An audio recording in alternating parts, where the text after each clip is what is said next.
aí, tá no ar mais um vídeo de livros lidos do mês. Não tivemos livros lidos de julho por motivos de dificuldades técnicas e eu esqueci também. Então a gente não teve livros lidos de julho, mas agora neste livros lidos de agosto vai ser agosto e julho, porque tem muito livro e eu também me embaralhei sem saber direito em qual mês eu tinha lido, mas eu sabia que eu tinha lido. Então tá todo mundo aqui. Tá misturado, não separei os que são de julho, os que são de agosto, então eu vou falando ao longo de que mês foi, se eu lembrar, tá? Quero mostrar logo o último que eu li, agora em agosto, que é esse daqui, Para Todos os Garotos que Já Amei, da Jenny Han. Eu já falei da Jenny Han em um vídeo anterior, quando eu mostrei Olho por Olho, que é um livro da Jenny Han com a Siobhan Vivian, ou Vivian Siobhan. E esse livro ele tem uma sequência que é Fogo, alguma coisa assim, conta a história de 3 meninas e os livros giram todos em torno de vingança. Esse livro é o primeiro, acho que é o primeiro livro da Jenny sozinha, então eu achei muito interessante porque eu já sabia que ela escrevia bem, eu já sabia que os livros eram envolventes e traziam meninas com personalidade forte e diferente, então eu quis muito ver esse daqui. E nesse livro a gente conhece a Lara Jean. A Lara Jean, ela é uma menina muito especial, ela tem um dom de ser crítica na medida certa. E a Lara Jean, ela tem um costume diferente, ela gosta de escrever cartas de despedidas, cartas de amor de despedidas. Então o que ela faz? Ela escreve para os garotos que ela gosta, quando ela já tá deixando de gostar. E a partir do momento que ela escreve, o amor vai embora, acabou e tal.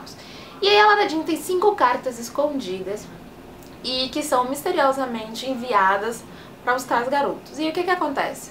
Alguns desses garotos a procura e pra saber por que a Lara Jean tinha gostado deles e por que ela nunca comentou e tal e tal.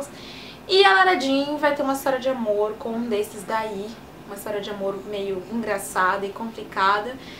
E vamos, durante a leitura deste livro, ficar apaixonadas pela Lara Jean e curiosas pra saber o que vai acontecer com a vida amorosa da Lara Jean, se ela vai ficar com o carinha que ela tá namorando ou com o outro, o que é que vai ser.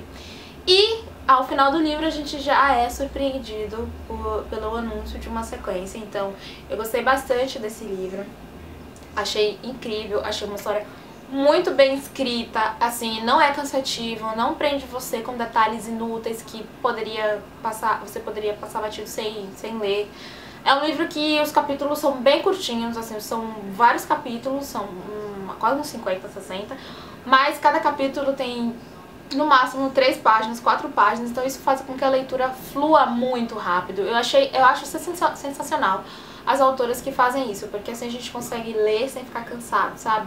E a história consegue ter movimento, então você não se prende muito em um tema. Ó, você pegou isso aqui, a gente vai falar disso aqui, mas já matou, já foi pra outro, então bem dinâmico. Eu poderia ter lido bem mais rápido, mas eu quis demorar porque o livro era assim fofinho e eu levei assim uns 3, 4 dias pra ler.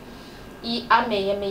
Indico pra quem tá querendo um livro assim leve, divertido, bem menininha, pra falar de amor, pra falar da vida e de constatações que a gente leva um tempo pra fazer. Então esse é o livro. Eu li agora, tá em agosto. Aí o outro livro é A Casa do Penhasco, da Agatha Christie. É mais um caso do Poirot. Eu não sei se eu já falei desse livro, eu acho que não, mas eu acho que eu li entre julho e agosto, por aí. E esse livro é bem legal. Não é uma das tops histórias do Poirot com Hastings, mas é uma história legal.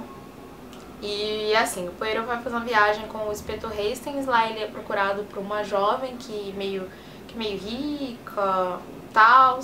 E ela diz que estão tentando que aconteceram coisas estranhas com ela e que as pessoas acham que ela deveria tomar cuidado, que ela poderia estar sofrendo atentados, mas ela não acredita. E aí, no meio desta conversa entre ela, Poirot e Hastings e tal, ela diz que viu uma abelha e quando o Poirot depois vai ver, foi uma bala. E aí o Poirot acha realmente que ela está sendo perseguida e tal, e resolve ajudar a tal cidadã a não morrer. Bom, moral da história, ela não vai morrer, mas o Poirot vai desvendar uma trama assim super diabólica, super sinistra. E o livro é muito bom. É aquele tipo de livro que você começa a ler e ele já vai te deixando super empolgada, tensa, e você não consegue parar de ler.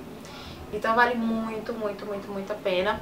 Eu diria que ele é tipo, é nível, como eu vou dizer, nível Expresso do Oriente de complicação, porque quando você acha que você descobriu quem é, não é, entendeu? Então, tipo, várias pessoas teriam motivo, várias coisas vão acontecer e o que parece ser, não é. Mas é muito legal e super indico. Aí também na Agatha Christie, só que eu li agora em agosto, semana retrasada, é Encontro com a Morte. Esse daqui é mais um livro do Poirot em Viagem. É um livro nível Morte no Nilo de mistério e fator improvável, porque assim como em Morte no Nilo, o Poirot houve uma conversa de alguém dizendo que precisa matar uma pessoa, que uma pessoa precisa morrer, e ele acaba se envolvendo no crime, mas a história toma outros diferente de Morte no Nilo, que a história foi realmente o que estava óbvio que ia acontecer. Essa daqui toma um desfecho diferente e Poirot, assim, o Poirot faz uma revelação extremamente teatral e extremamente, assim, complicada, que chega a ser até um pouco difícil pra gente que tá lendo entender bem a ordem de cada coisa e tal, e aí você tem aquela vontade de chegar logo pra descobrir finalmente quem foi. Mas porque ele faz toda uma encenação e tal, e vai por todos os pormenores. Mas é um livro também muito bom, ele é em 2 dias, gostei bastante, ele é muito apimentado. E aí finalmente eu terminei e acabei de ler este livro aqui da Lauren Westberg, que é a autora do Diabo Veste Prada e A Vingança Veste Prada, que é A Caça de Harry Styles. Esse livro é bom, sim, eu levei quase um ano pra terminar. Na verdade, eu teve uma saga em agosto do ano passado pra achar esse livro. Achei, e aí eu fiquei, tipo, meses e meses. Começava a ler, parava, porque a Lauren, eu tinha ouvido falar que a Lauren tinha perdido a mão nos livros dela depois do Diabo Veste Prada, e realmente a Lauren, ela meio que desandou. Os livros da saga do Diabo Veste Prada meio que já tem uma história batida, então ela só tem que dar sequência à vida da personagem, que na verdade o primeiro livro foi meio que uma referenciação dela sobre o trabalho dela com a Anna Wintour. Só que nos outros livros ela meio que fica sem saber o que fazer, e é o que acontece com esse livro, que ela enche muito linguiça. Esse livro conta a história de 3 amigas, a Leighton, a Adriana e a outra que eu sempre esqueço, a Amy. E essas 3 amigas têm vidas amorosas assim distintas, cada uma com uma complicação. A Adriana não quer se aprisionar a ninguém, ela pega um aqui, um outro ali. A Amy acabou de terminar um relacionamento de 4 anos que o sonho de consumo dela era ficar noiva e o cara enrolava. E a Leighton tá namorando há 2 anos com um cara. Ela gosta muito do cara, mas também não sabe se é dela. É um relacionamento morno e o cara pede ela em noivado, mas ela não se empolga com isso. Ela é diferente. Então elas estão vivendo relacionamentos assim distintos, e nesse término da Amy, ela acaba sendo convidada pela Adriana a fazer uma aposta, onde a Adriana tem 1 ano pra tentar casar. Por isso que é a caça de Harry Winston, que é o anel de noivado, o diamante lá nos Estados Unidos, é uma tradição que as noivas ganhem diamantes. E a Amy, já que vai começar um novo emprego, tem como missão não se fixar com ninguém durante 1 ano. E em cada lugar que ela parar, ela transar com um cara de uma etnia diferente. Enfim, elas vivem várias aventuras. A Amy consegue cumprir mais ou menos o combinado, a Adriana não consegue, depois consegue, mas todo mundo muda de vida, todo mundo faz renovações e tal. E o livro é bom, a história é boa no final das contas, o resumo é bom, tipo, o resumo da história é muito bom. E quando você termina de ler, você passar por todo o karma de ser enrolado, capítulos e capítulos, você conclui que sim, a história seria boa se ela tivesse feito uma limpa, um resumão e tirado várias coisas inúteis que ela colocou aqui. E então, pra quem quer saber se vale a pena ler A Caça de Harry Winston, depende. Se você tiver com muita paciência, se você tiver com muita curiosidade, sim, vale a pena. Mas se você não tiver muita paciência para as histórias enroladas, e se for fazer que nem eu, que levou 1 ano pra concluir o livro, melhor você chutar, procurar outro livro, porque, assim, ele é legal, mas ele não é tudo isso. O próximo livro é um livro que acabou de ser lançado, tá todo mundo comentando no Instagram, e é a sequência de Não Se Apega Não. Eu li Não Se Iluda Não, da Isabela Freitas. Eu li em 3 dias esse livro, e o que eu tenho a dizer? Não Se Pega Não é melhor do que Não Se Iluda Não. Por quê? O Não Se Pega Não, assim, ele traz uma história... As narrações te dão a impressão de serem mais reais, de serem vividas agora, entende? E Não Se Iluda Não tem uma cara mais de fictício.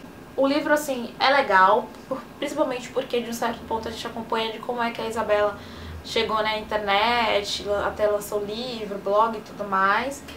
Mas, assim, o que eu posso dizer? Eu achei mais difícil de ler, assim. Em alguns capítulos eu achei cansativo. Mas as frases da Isabela continuam, assim, sendo icônicas e muito bom. Eu achei a jogada de começar cada capítulo com o post do dia lá, né, no blog fictício, uma boa. E assim a gente vai acompanhando o crescimento e tal. Esperava uma história de amor, assim, mais apimentada, menos triste. E o que eu posso dizer? O livro é razoável, mas poderia ser melhor. É bom, mas poderia ser melhor, mas se vale ou não a pena ler, vale a pena ler. Leiam, Não Se Iluda Não, porque tem umas mensagens, assim, bem interessantes, umas constatações que a Isabela faz, assim, que faz você parar e pensar na sua vida e dizer assim, não, é realmente. Era Uma Vez Há Muito Tempo, da Bridget Passuca. Esse é um livro que se passa meio que na Segunda Guerra e em tempos modernos, em tempos atuais. Só que é uma história, assim, é uma história boa, mas também meio enrolada, com muita linguiça, assim, sabe? A autora encheu muita linguiça e isso cansa. Eu, pra dizer a vocês, eu tô na página 73. De quase 2 semanas lendo, só consegui chegar até a página 73, porque toda vez eu pego no sono.